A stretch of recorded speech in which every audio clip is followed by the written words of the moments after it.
Since I didn't see her in the bar, I went outside and walked around the parking lot. There was a car in the back corner. It looked like the man on the driver's side was sleeping, a man who I thought was my friend.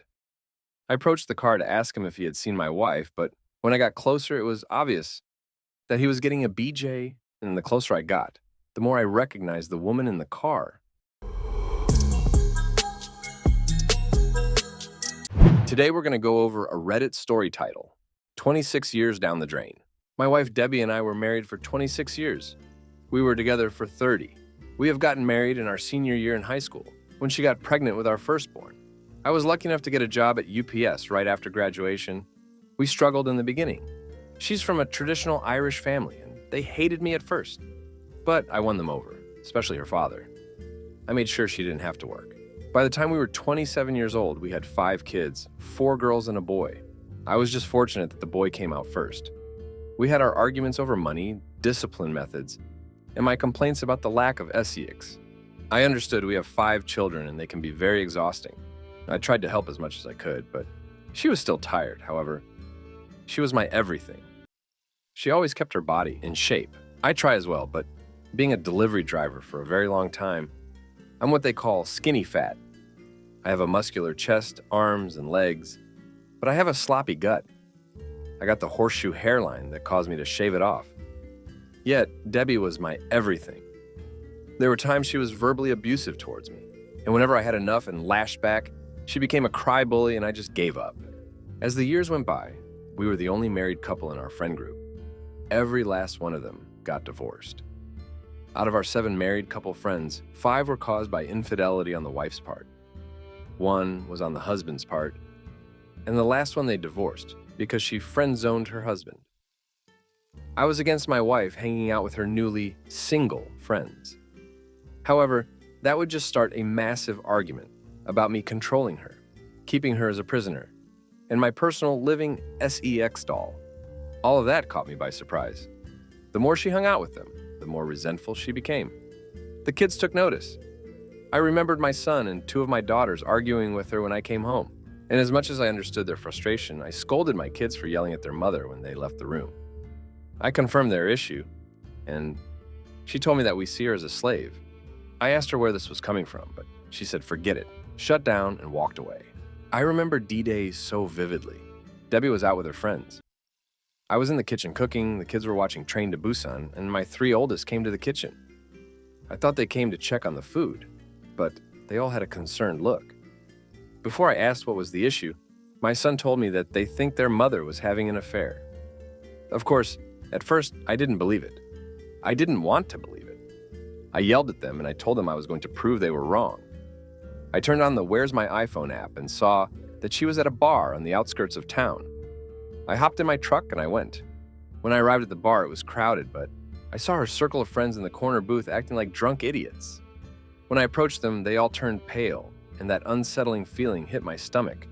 Since I didn't see her in the bar, I went outside and walked around the parking lot. There was a car in the back corner. It looked like the man on the driver's side was sleeping, a man who I thought was my friend. I approached the car to ask him if he had seen my wife, but when I got closer, it was obvious that he was getting a BJ, and the closer I got, the more I recognized the woman in the car. I was practically standing by the driver's side window, and none of them noticed me. I lost my temper.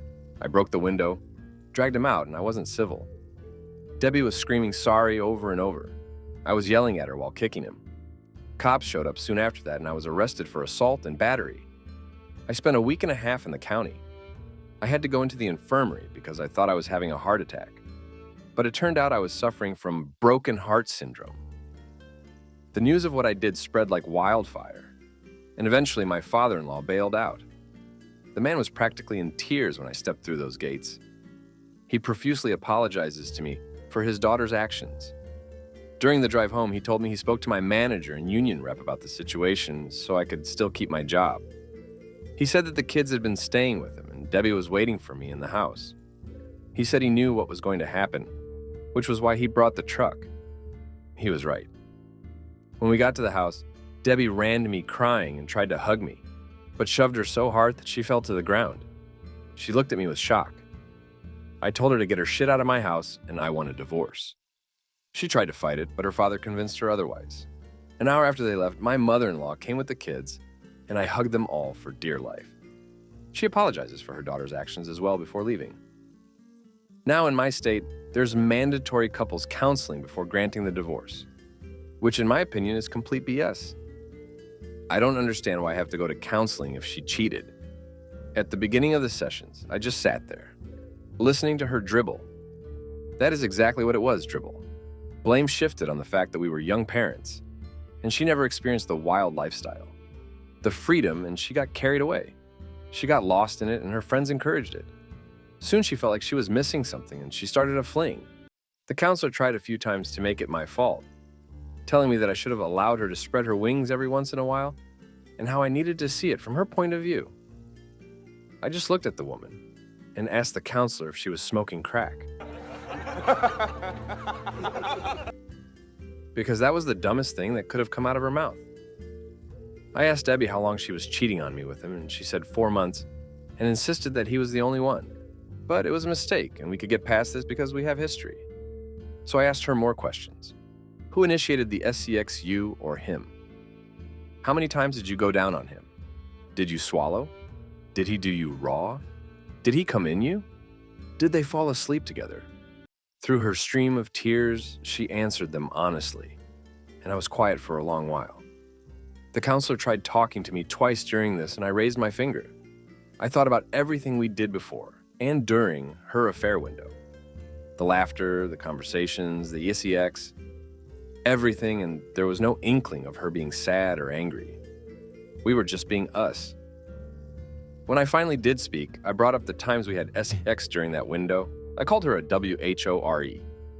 The counselor tried to correct me, and I told her to shut up as I continued to call her every name in the book. Eventually, I told her she was tainted in my eyes. Again, the counselor and Debbie tried to convince me that our history and relationship can get past this mistake, and I didn't want to hear it anymore. It was like they didn't care about my feelings on the matter. It was just about forgiving her and what I could do to get over it and apologize to her for making her feel like a servant. So I walked out.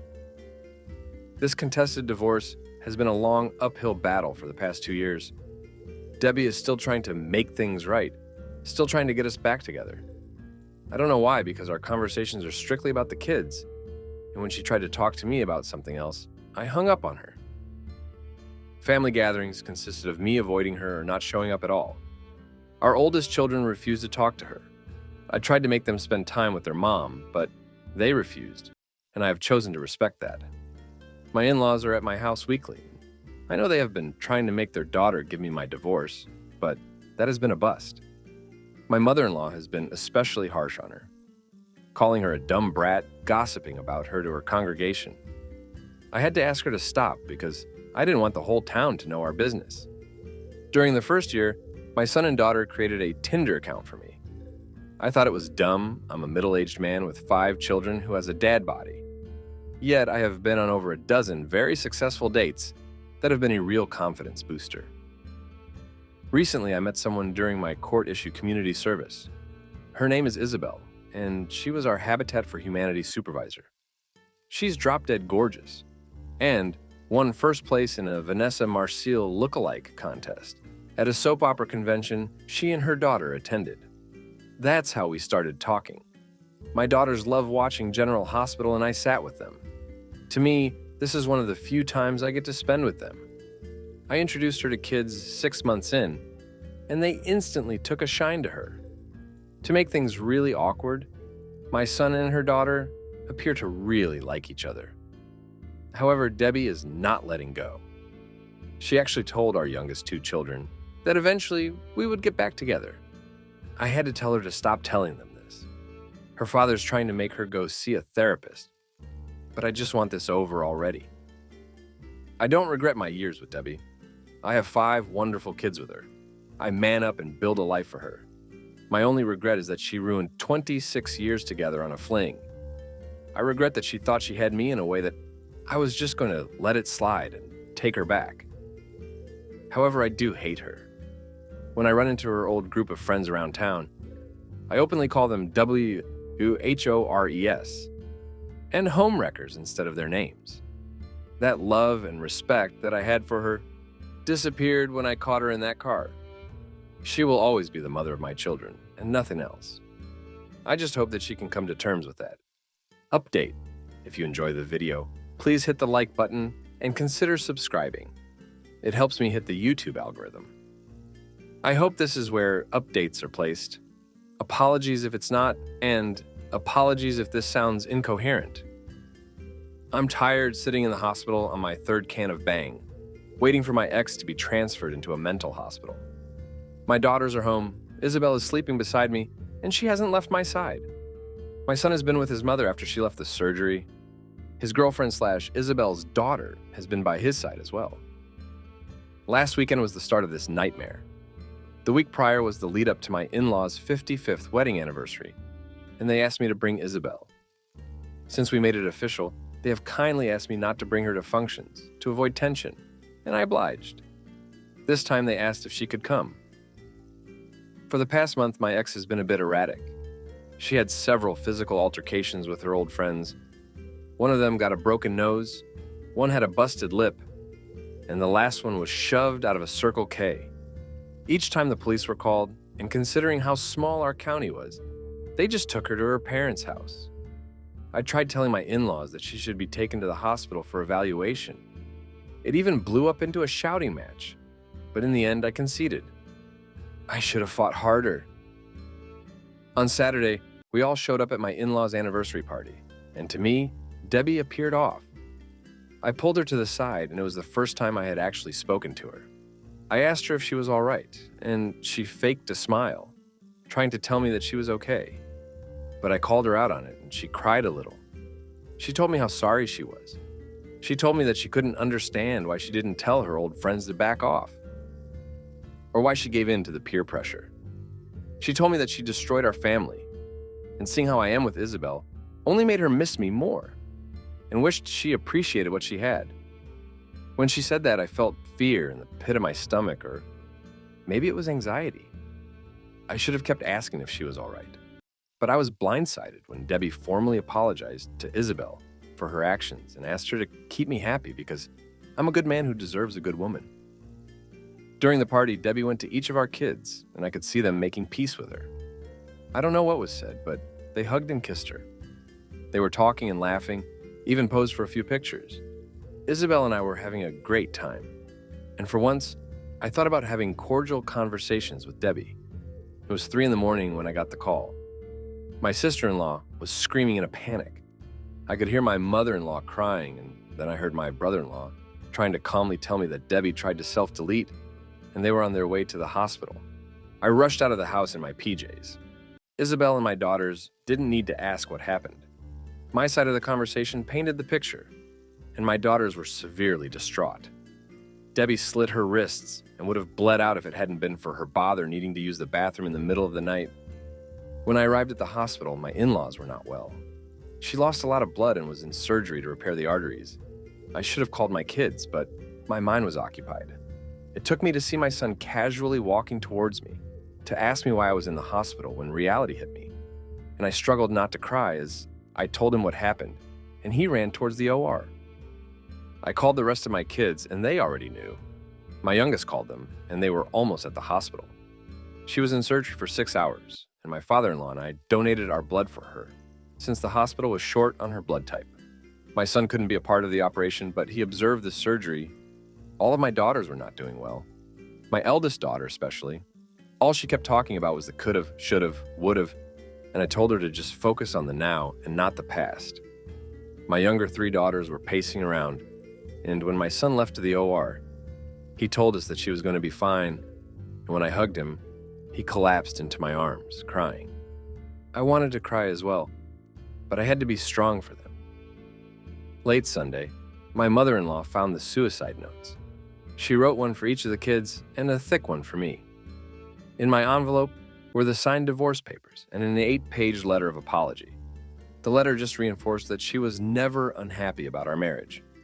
She just gave in to the peer pressure and how she called it brainwashed, that she was a servant by her so-called friends. She stated that she was so sorry for how she treated me and the kids and for having that affair. I'm paraphrasing it, thought. When Debbie woke up, at first she refused to talk. She would just stare out the window. For 2 days it was like that, and it was around that time I asked about how to update. I needed a distraction. Then she slowly began acknowledging everyone, but she was distant, almost as if she was disappointed that she was still alive. As the days passed, she didn't get better, although she was more conversational. Debbie asked to speak to Isabel alone.